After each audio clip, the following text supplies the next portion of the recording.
তো বন্ধুরা, কেমন আছো তোমরা? আশা করি সবাই ভালো আছে। তোমাদের মাঝে আজকে নতুন আরেকটি গল্প নিয়ে হাজির হয়ে গেলাম। যে গল্প তোমাদের গল্পটি শুনে কিন্তু তোমরা তোমার হাতের কাজ করবে 100 শিওর। তাড়াতাড়ি কানে হেডফোন নিয়ে বসে যাও, গল্পটি শোনার জন্য পেয়ে যাবে।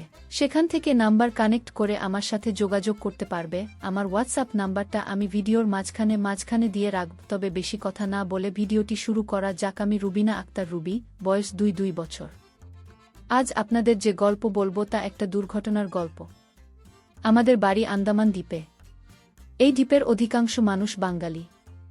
আমাদের পরিবারে আমার বড় ভাই, ভাইয়ের স্ত্রী, ছেলে রাতুল 1 মেয়ে বন্যা 3, লিপি 8 নিয়ে আমাদের সংসার। আমার এখনও বিয়ে হয় নাই। আজ থেকে কয়েক বছর আগে আমাদের পরিবার জাহাজ করে ভারত যাচ্ছিল। সমুদ্রের মাঝে ব্যাপক ঘূর্ণিঝড় শুরু হয়। আমাদের জাহাজে জল ঢুকে পড়ে। জাহাজে পর্যাপ্ত পরিমাণ লাইফ জ্যাকেট ছিল না। আমার ভাই 3টা টিউব জোগাড় করে আমাকে আর বন্যাকে একটা দিল, একটা রাতুলকে দিল, আর একটা ভাইয়া, ভাবি ও লিপি নিয়ে নদীতে ঝাঁপ দিল। আমি, রাতুল, বন্যা 2টা টিউব এক করে নদীতে ভাসতে ভাসতে ছোট্ট একটা দ্বীপে এসে পৌঁছালাম। কিন্তু ভাইয়া, ভাবি ও লিপিকে খুঁজে ফেলাম না।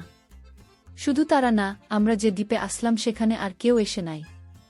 ছোট্ট একটা দ্বীপ, তবে দ্বীপে কিছু ফল গাছপালা আছে। দ্বীপে আমরা 3টা মানুষ 2 দিন কাটিয়ে দিলাম, কিন্তু কোনো মানুষের অস্তিত্ব খুঁজে পেলাম না। কোনো নৌকা বা জাহাজও আশেপাশে দেখি নাই।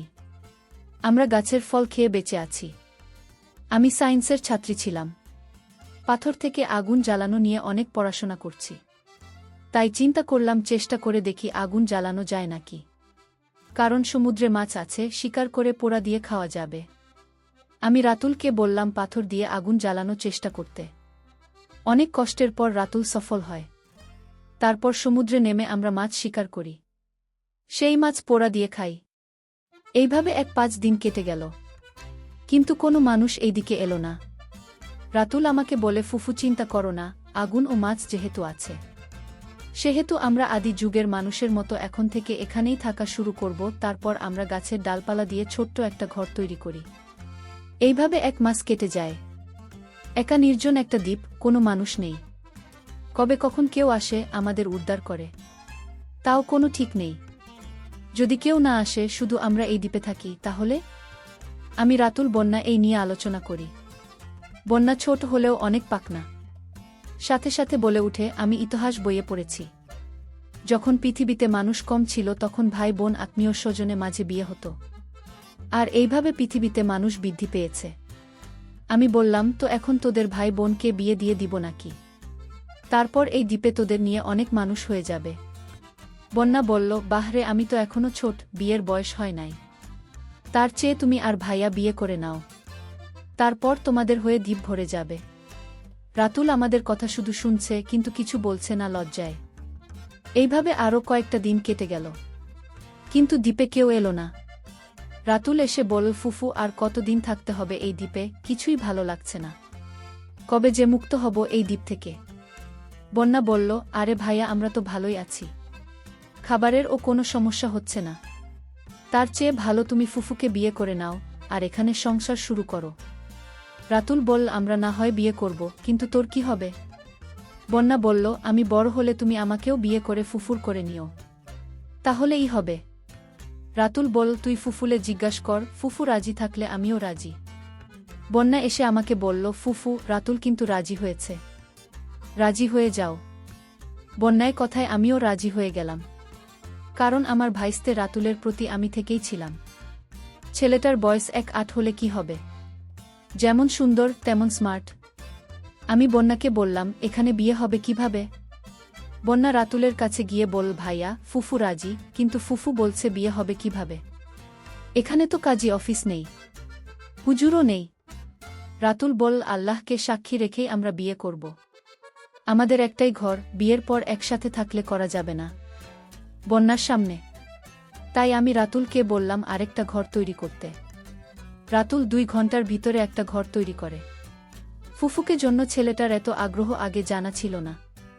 তারপর সন্ধ্যা বেলায় আমরা আল্লাহকে সাক্ষী রেখে বিয়ে করি। বন্যা দ্বীপ থেকে বিভিন্ন ফুল খুঁজে আমাদের বাসর ঘর সাজাই। নতুন বিয়ে হলেও নতুন কোনো নেই। সেই সমুদ্রের ঝাঁপ দেওয়ার সময় যে পরনে ছিল সেটাই আমাদের একমাত্র জামা কাপড়। অন্য সময় আমরা গাছের পাতা দিয়ে বানানো কাপড় পরিধান করি। বন্যা আমাকে ঘরে বসিয়ে বলল, ফুফু ভাবি, আমার বক্সিস কই? আমি বললাম, বক্সিস আরও কয়েক বছর পর পাবি। বন্যা বলল, কি বক্সিস দিবা যে এত সময় লাগিবে? আমি বললাম, তোকে আমার বানাবো, আর সেই দিন তোদের আমি সজাইয়ে দিব, এটাই বক্সিস। বন্যা লজ্জায় হা হা হি হি করে হেসে দৌড়ে তার ঘরে চলে গেল। ছেলেটার ধম আছে, আল্লাহর কাছে শুকরিয়া এমন একটা দ্বীপে আমাদের নিয়ে আসার জন্য। এই দ্বীপে না আসলে রাতুলের কখনো ভাগ্য জুটত কিনা সন্দেহ। সেই রাত রাতুল আমাকে 5 বার প্রতিবার ভিতরে করে। সকালে উঠে আমরা সমুদ্রে গিয়ে গোসল করি। বন্যা এসে আমাকে বলে, ভাবি, রাত কেমন কাটল? আমি বলি, তোর এইসব জিজ্ঞাসা করতে লাগে না। বন্যা বল, কিসের লজ্জা? আমার ভবিষ্যৎ স্বামী কেমন সেটা জানতে হবে না? আমি বললাম, আগে বড় হ, তারপর জানতে গেলে যাবি। যা, একটা তোর ভাইয়ের, আমার হয়ে গেছে। রাতুল জঙ্গল থেকে গাছের বড় ঢাল ভেঙে ছোট্ট টেবিলের মতো করে একটা টেবিল তৈরি করে। বন্যা জিজ্ঞাসা করে, এটা কেন? রাতুল বলে, প্রয়োজনীয় জিনিস রাখার জন্য। কিন্তু আমি জানি এটা বানানো হয়েছে এটার উপর রেখে আমাকে জন্য। রাত হওয়ার পর রাতুল আর আমার আবার শুরু। এবার রাতুল আমাকে টেবিলে উপর বসি, সে নিচে দাঁড়িয়ে। প্রতিদিন আমাদের চলতে থাকে। রাতুল আমার বিয়ের এখন 1 মাস 2 দিন, কিন্তু আমার হয় নাই। তার মানে রাতুলের আমার। আমি রাতুলকে এই কথা বলার সাথে সাথে সে খুশিতে চিৎকার দিয়ে পুরো দ্বীপ দৌড়ায়। বন্যা এসে আমাকে অভিনন্দন জানায়। আমার এখন 7 মাস চলছে, এখন আর প্রতিদিন করতে পারি না। রাতুল জন্য খুব ঝামেলা করে আমি না চাইলে বলে বন্যাকে ওর সাথে বিয়ে দিয়ে দিতে। আমি বলি, কিন্তু বন্যা এখনো ছোট। রাতুল বলে, কিসের ছোট? তুমি বিয়ে দিয়েই দেখো, দেখবা তোমার চেয়ে বেশি নিতে পারবে। এইদিকে বন্যাও প্রতিদিন বলে কবে সে আমার সতীন হতে পারবে। কেন যে তাড়াতাড়ি বড় হচ্ছে না। ওদের ভাই বোনের ঝালায় শেষ পর্যন্ত সিদ্ধান্ত নিলাম বন্যাকে সতীন বানানোর। আমি রাতুল আর বন্যাকে ডাকি, বলি, এখানে তোদের চেয়ে আমি বড়, তাই আমিই তোদের একমাত্র মুরুব্বি। আমি তোদের বিয়ে নিয়ে কথা বলতে চাই। বন্যা বলে, তুমি কিসের মুরুব্বি? তুমি তো ভাইয়ার বড় বউ। রাতুল বন্যাকে দমক দিয়ে বলে, চুপ করে।